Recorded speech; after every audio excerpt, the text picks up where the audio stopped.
কথা ছিল বোন রাইসার সাথে সকালবেলা স্কুলে যাবে ছোট্ট রামিসা, কিন্তু তা আর হয়ে উঠল না।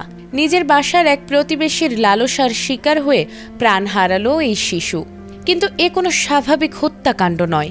নৃশংস ও মর্মান্তিক এ হত্যাকাণ্ডের ঘটনা গা শিউরে ওঠার মতো, যেন সিনেমার গল্পকেও হার মানায়। রাজধানীর মিরপুরের পল্লবীতে গত মঙ্গলবার সোহেল রানার ফ্ল্যাট থেকে ছোট্ট রামিসার খণ্ডিত মরদেহ উদ্ধার করেছে পুলিশ। সকালে বড় বোনের সাথে স্কুলে যাওয়ার জন্য বের হওয়ার পর হঠাৎ নিখোঁজ হয় দ্বিতীয় শ্রেণীর শিক্ষার্থী রামিসা। অনেকক্ষণ ধরে মেয়েকে না পেয়ে খোঁজা শুরু করেন মা। তখনই পাশের ফ্ল্যাটের দরজার বাইরে মেয়ের একটি জুতা পড়ে থাকতে দেখে দরজায় নক করেন, কিন্তু ভেতর থেকে দীর্ঘক্ষণ দরজা না খোলায় সন্দেহ তৈরি হয় তার। তখনই তিনি 999-এ কল করে পুলিশকে খবর দেন। এরপর যা ঘটল তার জন্য প্রস্তুত ছিল না কেউ।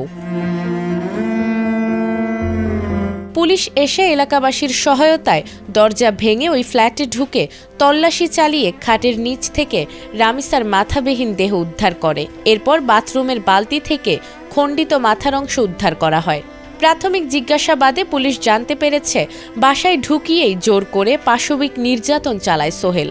পরে নির্যাতনের কথা বলে দিতে চাওয়ায় খুন করে শিশুটিকে। লাশ গুম করার উদ্দেশ্যেই প্রথমে গলা কাটে, এরপর হাত কাটার চেষ্টা করে। এর মধ্যেই দরজা নক করতে থাকায় শিশুটিকে আর গুম করা সম্ভব হয়নি। পরে সে পালিয়ে যায়।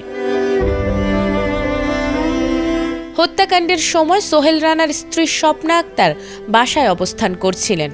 ঘটনার পরপরই স্ত্রীর সহায়তায় জানালার গ্রিল কেটে পালিয়ে যায় ঘাতক সোহেল। কিন্তু পালিয়ে গেলেও হত্যাকাণ্ডের 7 ঘণ্টা পরই পুলিশ তাকে নারায়ণগঞ্জ থেকে গ্রেফতার করে।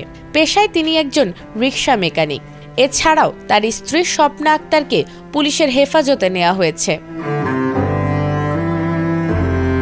প্রিয় সন্তানের এমন নির্মম মৃত্যুতে বাকরুদ্ধ বাবা মা। রামিসার মরদেহ ময়না তদন্তের জন্য সোহরাওয়ার্দী মেডিকেল কলেজের মর্গে পাঠানো হয়েছে।